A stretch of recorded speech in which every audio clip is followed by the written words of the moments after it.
What I want to do today is just talk with you. We'll bring the pulpit back next week, but I just wanted to talk with you. I've had discussions along the lines we're going to talk about today. I've had hundreds of them, I'll bet you, over the last 22 years. And this is really important stuff. If you get today right, you get it figured out, not just convicted. I hear that all the time. I'm convicted by it. It's not enough to be convicted by it. I have to do something with it. But if you get this today, I guarantee you your spiritual life will be transformed. Even though we're talking about material things, your spiritual life will be impacted because all of this is ultimately a spiritual issue. Here's what we've talked about so far. God owns it all. That he has transferred possession to you, but not ownership to you. That those things that are in your place, your time, your energy, your effort, your money, all the resources at your disposal are yours to use, but you don't own them. So consequently, you have a fiduciary relationship with your stuff. You are a manager. You're a steward, not an owner. Here are the questions we answered last week. Who should give? Everybody who's a believer. Now, if God does not have your heart, he doesn't want your money. If you're here today and you didn't take communion, if you're not a Christian, then please don't on the way out feel compelled to share with us. We're not looking for your finances. If God does not own your heart, he does not want your money, doesn't need your money. The flip side is if God owns your heart, if you're his, if you took communion, then you ought to be a giver. Whether you're a kid who's getting an allowance or you're got a part-time job at Starbucks or you're CEO of a big company, all of you should be givers. And that answers the question, how should you give? Well, what we saw last week is you should give regularly and you should give systematically. You should give at the beginning of a pay time, not at the end of it. By that we mean you don't give God what's left when you're done. You start with giving. Should give sacrificially. There should be times where you give where that giving results or means you're going to go without something. It means that there are times when there's things you're going to want, not necessarily need, but things you're going to want. You're going to set them aside and not get them, and you're going to give, whether it's to meet a need or whatever the case should be. How much should you give is a very, very difficult question to answer. I can give you the answer, but it's hard to live with. The answer is simple. You should give as you've been blessed. If you've been blessed with a lot, you should give a lot. If you've been blessed with a little, this is very important. If you've been blessed with a little, you should give a lot of a little. You should be a giver. Are we under the tithe anymore? No, That's an Old Testament. New Testament says give. Give as you prosper. Where should you give?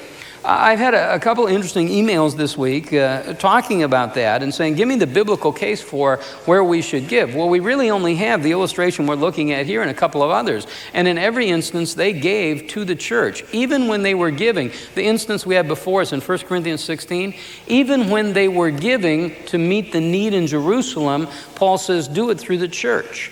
These are spiritual guys. You can control, or you can trust these guys to control those resources. We live in a little bit of a different time now where you have so many other options and so many other ministries. Are we saying not to give to them? Absolutely not. But we are saying to be very careful as you give. I think the question goes like this. Should I give to the Humane Society? Should I give to United Way? Here, I'll tell you what Susan and I have done. We've resolved that we will give only to things, virtually all of our giving goes through the church, but we're going to give only to things outside of that promoted the gospel. The only exception to that is Girl Scout cookies. That's the only exception when we buy something that goes somewhere else. Here's what we ask you to ponder. These are important questions. How much of God's money should you keep? If I say, how much should you give, I might get one answer. But if I say, how much of God's money should you keep, I get a totally different answer. Is God pleased with your giving? And let me encourage you to expand that beyond money. Is he pleased with the way you give your time and your energy and your effort? Remember, you're a steward of all your resources, time, energy, effort, money as well. I'm to be a giver. That's to be a characteristic of my life. What's limiting what you give? Why can't you give more time, more energy, more effort, more money? Are you concerned with storing up treasures on earth or in heaven? And my guess would be treasures here on earth. That's why this feels so much, earth does, feels so much like home, because we've invested so much in it. If I have a situation where I'm making $100 and I'm spending 90 of it or 95 of it on this stuff here, that's where my treasure is, that's where my heart is, so this becomes home. Are you winning the war with materialism? And some of you had interesting comments about complacency in that area, or not even thinking we're at a battle. We are in a huge battle. Just instinctively, you war with materialism, with stuff, with the accumulation of things. The culture reinforces all those deals. Emphasized as glamour and the illusion of money and what it will produce. Here you go. Bill O'Reilly wrote a book called The O'Reilly Factor. And in the middle of this book, O'Reilly's got a fascinating paragraph. He says this: here's something that really surprises me. The more stuff I have, the more stuff I want. And so I looked around and saw that everyone else was the same way. It was not until I had a few things that I noticed how this works. The material stuff is addicting. That's absolutely correct. See what he says? It wasn't until I had a few things that I understood. How come I don't know until I have a few things? Well, as long as I don't have anything, I'm assuming if I get this stuff, I'll be happy. But now I start to accumulate this stuff, and I see exactly what O'Reilly says. It's addicting. There's no end to this. It's not just have the right pair of shoes, it's to have enough pairs of shoes. It's not just to have the right house, it's the right house in the right neighborhood, and then it's to move on up with the Jeffersons, because we can't possibly be content where we are. I will tell you something, and this comes from personal experience. When I was converted, I was working at Coldwell Banker in the real estate business, and I wrestled along with many of my coworkers and lots of guys that I dealt with. How much is enough? What house is right? How much house is too big? What car is okay to drive? What clothes are okay to wear? Is it all right to send kids to school? Where do we send this? What about a vacation? Here's what I've concluded. For most people, and I include Christians in this, for most people, there's an ingredient that's missing in your life, and the missing ingredient is contentment. Rather than have me speculate what that means, here's what Webster says, as Webster defines contentment. He says this: happy enough with what one has or what one is, not desiring something more, something different. If you take that definition of contentment, the opposite of that is epidemic in our world. We're never satisfied with what we have. We're never satisfied with who we are. There's never a sense of satisfaction. Sheryl Crow has a new album and a new song, and on this album, she has a song called Soak Up the Sun, and in this song, she has this phrase: it's not having what you want, it's wanting what you've got. There it is. That's contentment right there. It's not having everything that you want. You're never going to get there. I don't care who you are and how much you make and how happy you think you are, how popular you are, you're never going to have what you want. The secret to contentment is to want what you've got. This is a huge spiritual issue. If you are not content, I guarantee you it will impact your spiritual life.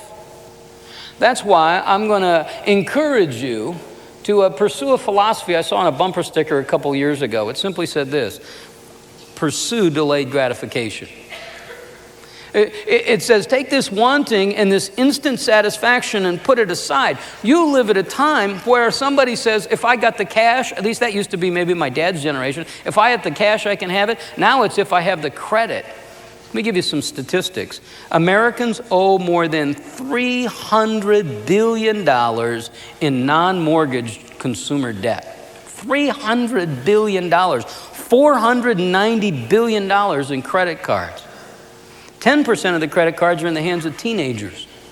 The credit card companies are spending $1 billion a year to market at the top 250 universities in the country. It means that every freshman, when he arrives or she arrives at school, when they go to their dormitory, they have 3 pre-approved credit cards with limits of $3,000 each per card. That's $9,000 worth of credit without any sort of requirement or effort or discussion with mom and dad.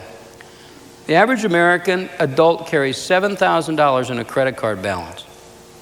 Here you go. the average American is spending $1,200 a year in interest on credit cards. $1,200 interest, if it were invested at 30 years at 8%, that's $36,000, would have grown to $136,000.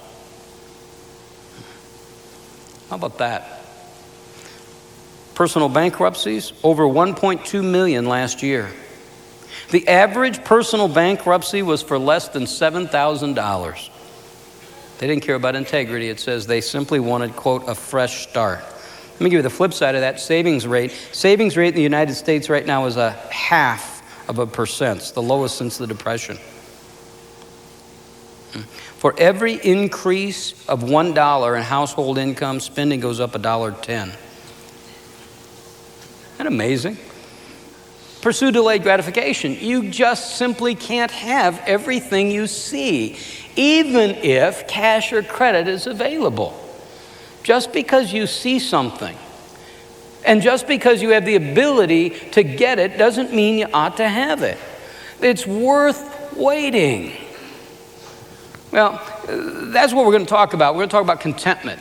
Let me give you, because I think very quickly, just that little discussion right there, most of you quickly are going, yep, I see it. Let me give you a list I put together of the benefits of being content. You could add to the list, or if you wanted, I guess, take away from them. Here's the first one. You possess an essential component of godly success. 1 Timothy chapter 6, verse 6 says this, godliness plus contentment equals great gain. He goes on, verse 7, to say, we came into the world with nothing, we leave with nothing. Therefore, if we have food and covering with those, we should be content. Came in with nothing and leave with nothing. When we're here, we need to understand if we want to be successful. We're all here. If you're here, you're a Christian. At least, here you go, at least you're mouthing or implying the desire that you'd like to be successful in God's eyes. What does that take? 1 Timothy 6:6, godliness plus contentment equals great gain. Put it in the form of an equation. Godliness plus contentment equals great gain. That means although godliness may be more important, contentment is just as essential to me if I'm to experience great gain in God's eyes. That point of being satisfied. That point of coming to a realization that I can begin to say, enough is enough. Let me just stop for a second, because it's more than money, although it's that. It's every area of your life. It means being content with the spouse God's given you. It means being content with the kids God's given you. 2020 did a news story the other night, and I only got to see the lead-in, and the lead-in was a story on parents who loved one of their children more than the other, and the kids knew it. There was a little girl, she had to be about 7, cute as could be. And she's just looking at the camera. She said, I know my mom and dad love my sister more than me. I know that they care for her more than me. I just know that's true. And they interviewed the mom, and they said, that's the way it is. Might be a screwed up kid when you're done. Being content with the kids God's given you. You know what? I'll bet your kid isn't the fastest, and isn't the smartest, and isn't the best looking. You know why? They got your genes. You're not the fastest. You're not the smartest. You're not the best looking. Yeah, that's true there. There's contentment in all those areas, but I'm going to stay on the money part. Here's the second thing, boy, benefit of being content. You will be free to serve. I'm going to spend the majority of time on this. The pursuit of stuff, the pursuit and acquisition, and then the maintenance and the retaining of stuff occupies time. You have got to get to the point where you say enough is enough, and you have to define it. We've got to figure out what it means to say I've got the necessities of life. Here's a book that was written a couple years ago called The Overspent American. I love to put the cover up because I like the picture. She's on the cell phone and he's got the cigar. There's 2 statements in here. Lots of stats in this book. Let me give you 2 of them that are really interesting. I cannot afford to buy everything I need. I can't buy everything I need. 50% of people making $25,000 to $35,000 a year said, I can't buy everything I need. 27% of people making $100,000 or more said, I just can't buy everything I need.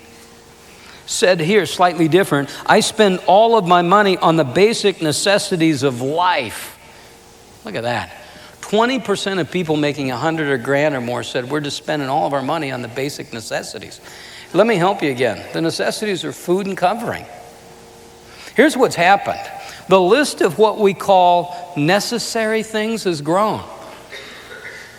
In reality, you got more money than you ever had to pursue those things beyond necessity. Look at this statistic. This is really fascinating.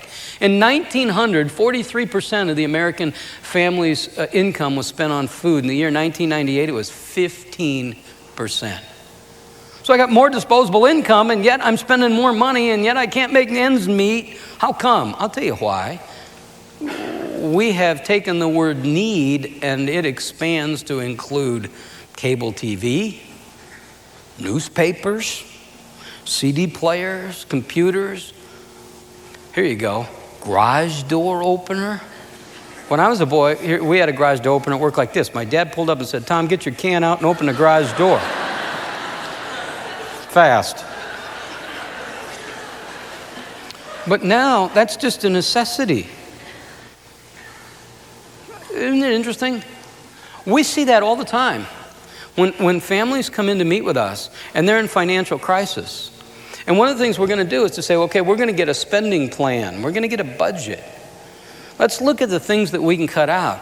And you ought to see how fast they grab. Listen, is cable TV a necessity of life? It isn't. Cell phones, we got all these kids with cell phones, all these adults with cell phones. Is a cell phone a necessity of life? Cars? Here's the problem. When I pursue and acquire and accumulate those things, my time has to go to pay for it. Jim Elliot, you know that name? Elizabeth Elliot, you might know her. This was her husband. He desired to be a missionary, and on his first mission trip was in fact killed on that trip. When he was 22 years old, Jim Elliot wrote these words: "I've been musing lately on the extremely dangerous cumulative effect of earthly things. One might have good reason, for example, to want a wife, and he may have one legitimately, but with a wife comes Peter the pumpkin eater's proverbial dilemma. He must find a place to keep her. And most wives will not stay on such terms as Peter proposed. So a wife demands a house. A house in turn requires curtains, rugs, washing machine, etc. A house with these things must soon become a home, and children the intended outcome." Listen to this next phrase. This 22-year-old man writes this phrase. It is so good. The needs multiply as they're met. We have a tendency to say, okay, we've got a need, we meet that need, now the need's gone. Well, that need's gone, but they multiply. Here you go, here's his simple logic. A car demands a garage land a garden tools, and tools need to be sharpened. I have learned from this that the wisest life is the simplest life. One lived in the fulfillment of only the basic requirements of life: shelter, food, covering, and a bed. And even these can become productive of other needs if one doesn't heed. Randy Alcorn asked this question: what's a free television cost? Let's say I get a television for free. Now what? I hook up the antenna or subscribe to a cable service. I buy a new VCR or DVD player. I rent movies. I get surround sound. I buy a recliner so I can watch my programs in comfort. This all costs money, but it also takes large amounts of time and energy and attention. The time I devote to my television and its accessories means less time for communicating with family, reading the Word, praying, open my house, ministering to the needy. So what's the cost of a free television? Acquiring a possession may push me into redefining my priorities. If I buy a boat, I'll want to justify my purchase by using the boat, which means frequently weekends away from my family and church, making me unavailable to attend my daughter's basketball game or teach a Sunday school class or work in the nursery. The problem isn't the boat or the television. The problem is me. See, that's what I'm saying to you. The accumulation of this stuff has extraordinary spiritual impact. There is nothing wrong with getting any of these things in and of themselves, but Alcorn's dead right. You're going to want to justify the purchase. And most of this activity is going to take place on the weekend. And once it gets to the weekend and you're occupied with this, let me tell you something. You don't have time to be serving God here. You may not be in a position of leadership, but I'll bet you can answer this question. When we talk to people about working in children's ministries, or adults about helping in student ministries, or we say we need small group leaders, or we need help, here's the number one thing we hear back. What would you think it is? I'm too busy. Too busy what? Too busy working to justify an artificially and support an artificially high lifestyle. See, if this were just about you and two consenting adults doing stupid things, it wouldn't matter to me. But you're affecting the body of Christ. You've been given a gift by God and you're not using it. Why? Because of the greedy accumulation of stuff. How much is enough? You got to answer that question. Somewhere in there, you've got to answer it. And here's what it means. It means a definition. I love this illustration. I used to go to Vegas a lot when I was a non-Christian. Okay? On the way up, I would inevitably hear somebody say, when I lose $500, I'll stop. I would frequently see that person somewhere in a casino. And I'd look in front of them and see a couple of stacks of chips. And I'd say, how you doing? They'd say, I'm up a couple of grand. I said, wow, what are you going to do? Give me the dice, I'm hot. Besides that, they're goal-oriented people and they have a goal. What's their goal? To lose $500, and they're not going to stop until they do it. And I watched that over and over and over again, and the only way they ended up making money is if somehow they could stay hot until the plane left. Here's what I want you to see, and to me, for me personally, this is a terrific illustration. If I was on the plane and I said to that person, would you be happy if you won $500? They would have said, are you kidding? I never win. If I win $500, I'd be the happiest guy in the world. Do you see what happened? They had what they thought would make them happy and said would make them happy, but because it was never defined, they just kept going. Because that's what you're going to do. If you don't ever answer this question, then you're just going to get stuff and then more stuff. Solomon wrote about this thousands of years ago. Wisest man that ever lived. Here's what he wrote in Ecclesiastes 5:10. Whoever loves money never has money enough. Whoever loves wealth is never satisfied with his income. The Orange County Register did a survey a few years ago, and they said, how much money would it take for you to be happy? Those making $35,000 a year said 50. Those making 50 said 75. Those making 75 said 100. Those making 100 said 100 and a quarter. Those making 100 and a quarter said 100 and a half. In other words, I'm never going to be satisfied.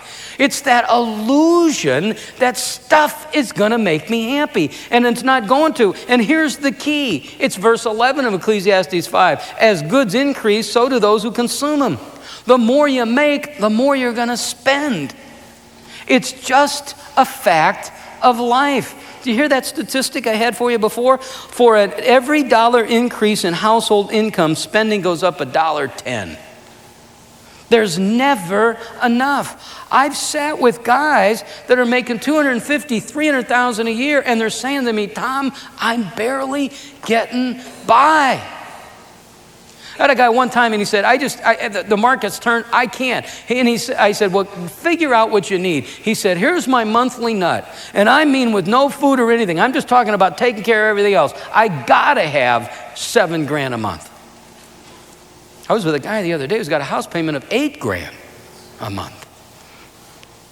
Somewhere in there, it's not about shelter anymore.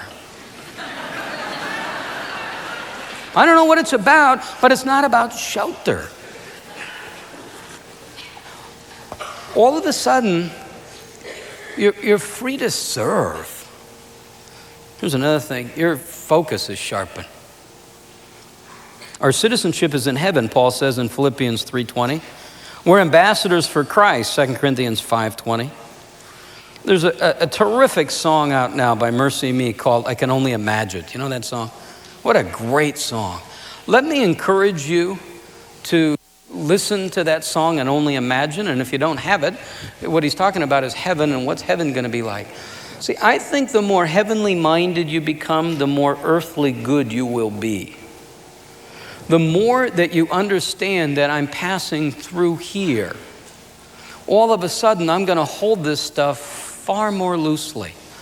If I can get in my mind, and we seldom can, without some sort of earth-shattering critical experience, if I can get in my mind that I'm going to die, that I came into the world with nothing, I'm going to leave with nothing, that what I'm going to leave more than anything else is a legacy, all of a sudden my thinking changes. Listen to this story. This is a great one. Alfred Nobel dropped a newspaper and put his head in his hands. It was 1888. Nobel was a Swedish chemist who made his fortune inventing and producing dynamite. His brother Ludwig had died in France. But now Alfred's grief was compounded by his dismay. He's just read an obituary in a French newspaper, not his brother's, but his. An editor had confused the brothers. The headline read, "The Merchant of Death is Dead." Alfred Nobel's obituary described him as a man who'd gotten rich off helping people kill one another. Shaken by this appraisal of his life, Nobel resolved to use his wealth to change his legacy. When he died 8 years later, he left more than $9 million to fund awards for people whose work benefited humanity. The awards became known as the Nobel Prizes. What a great opportunity. What a great opportunity to go through that whole process, and just a great opportunity to come face to face with it. Wouldn't that be shocking to read up the newspaper and see that you're dead in there and to see what they said about you? What would they say? What's your legacy? What do you want them to be? When we sit here, we're going to do this, and you're going to be in a casket there, and we're going to be standing here. What do you want them to say about you? And what are you doing to ensure that they will say that? And I'm telling you, they're not going to talk about the accumulation of stuff. Even your kids, they're going to talk about the times, the vacation. They're going to talk about the time. When we get together, when Susan and Sarah and Haley and I are sitting there and we start talking, we'll talk about vacations. You know what they'll talk about? They go back whenever there's a little break, and they want to go back. They'll go back to the time when Susan got stuck in the electronic doors at the supermarket, and they'll just laugh. They'll just laugh. All those things. I went in a room the other day, and here were T-shirts stacked that were given away. All these T-shirts. We could open a T-shirt shop. And every time we went away, we'd bring the girls back a T-shirt. We got all these T-shirts. What are we doing with T-shirts? See how it creeps in? All of a sudden, I realize I'm going to leave this whole thing behind. Here's the next thing. You'll be a real giver. All of a sudden now, we've removed the barrier to giving. Randy Alcorn suggests giving is the antidote to materialism. Listen to these statistics. Giving as a percentage of income is lower now than in the heart of the Great Depression. 3% of American Christians give 10% or more. 37% of regular church attendees, that would be about all of this section and a little more than half of this section, okay? 37% give absolutely nothing to the church. Christians on average give 2.5% of their incomes. Pagans give 2.4%. Well, we can't give. Number one, we don't have a mindset for it, but number two, we're just as stuck as they are. We're in just as much trouble as the pagans are because they live as though this was reality, this is life, and so do you. You're failing to comprehend that this is a place you're passing through. Your citizenship's not here. Your passport is heaven, not here. So you can't give. All of a sudden now you're free to give. Here you go. You will have a platform with others. You'll have some basis to talk to other people. I saw an ad the other day that said, astound your friends. And it was an ad for magic tricks. I would love to be able to do magic. I don't know if you guys, have you seen The Street Magician? Have any of you seen him yet? What an incredible, I love that. You want to really astound your friends? Here's what you do. This will take their breath away. Go into your small group and tell them you're going to downsize your house, not out of debt or not out of financial need or crisis, but because you want the freedom that that's going to give you. Tell them you're going to go from 3,000 square feet to $2,200. I know people that have done that, and they'll go into their small group, and I'm talking about Christians, and they'll say, what are you doing? Are you nuts? Why would you do that? You know why? Because it frees you up. I was talking to a guy the other day. He's getting ready to get married. Probably June 28th. Okay. And he's been out looking for a house. And he's been out on this search for a house. And we're sitting one day and we're talking, and he said, what do you think about me getting a house? I said, hey, you know. He said, no, do you think I should get one? And I said, you know what? You can do whatever you want to do, but let me give you my thinking. Why? Why would you get a house? You're happy where you are. It's going to take 5 to 10 hours a week to maintain this thing, to cut it, and mow it, and paint it, and clean it. Why would you get out of an apartment?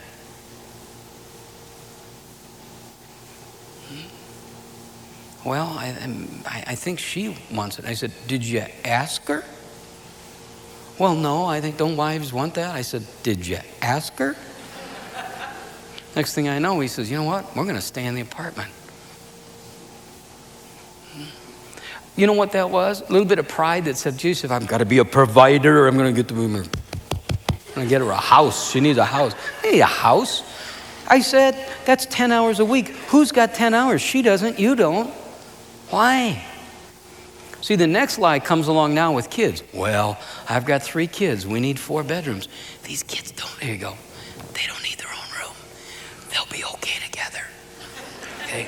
Put them in. Hey, all the way from birth through college, I roomed with and slept with my brother. He's a little screwed up, but I turned out okay.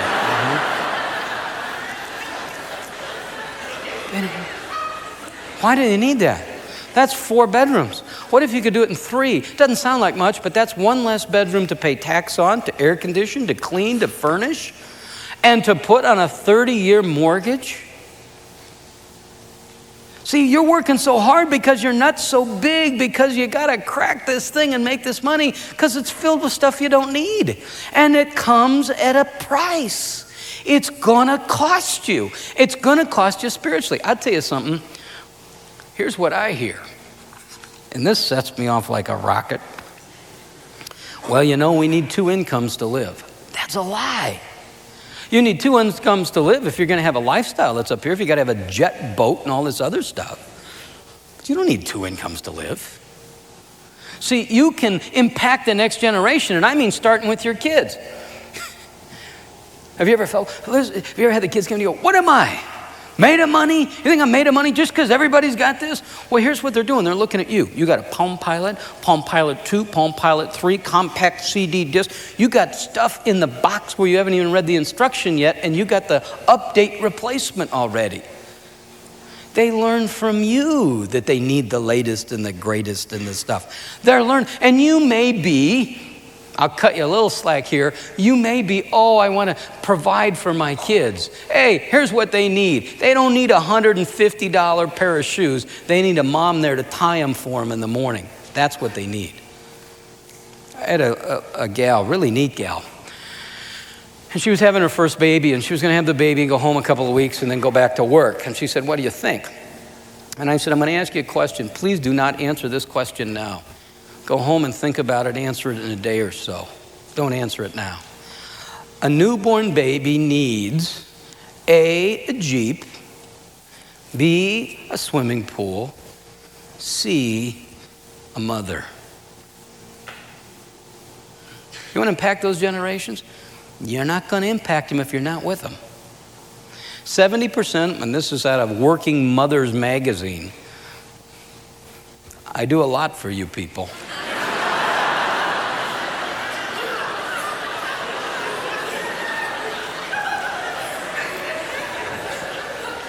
70% of mothers who are working with children at home say they wish they were at home with their kids.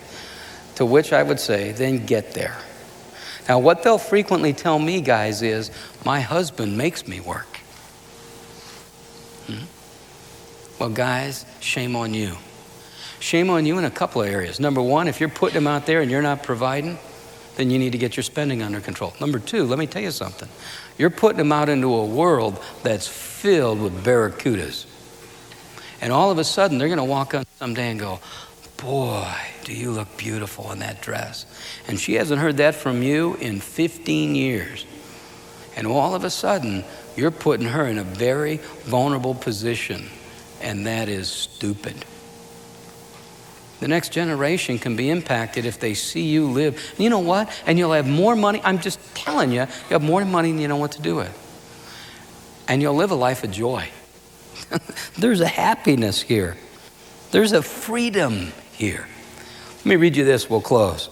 At the end of the movie Schindler's List, there's a heart-wrenching scene in which Oskar Schindler, who bought from the Nazis the life of many Jews, looks at his car, his gold pin, and regrets that he didn't give more of his money and possession to save more lives. Schindler had used his opportunity far better than most, but in the end, he longed for a chance to go back and make better choices. Unbelievers have no second chance to relive their lives, this time choosing Christ. But Christians also get no second chance to live life over, this time doing more to help the needy and invest in the kingdom. We have one brief opportunity, a lifetime, to use our resources to make a difference.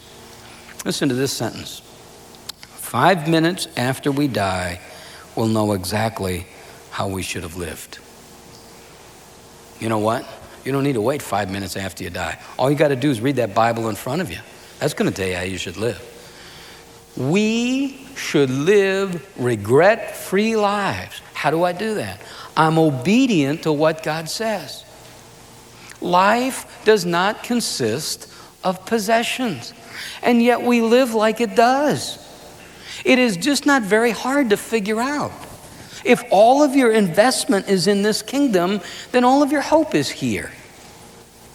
There's virtually, in spending patterns, there's no difference between those who say they're Christians and those in the secular world. It is amazing to me. A bunch of those statistics are amazing, but the one where Christians give 2.5% and non-Christians give 2.4, 2.6%. Isn't that amazing? There's no difference.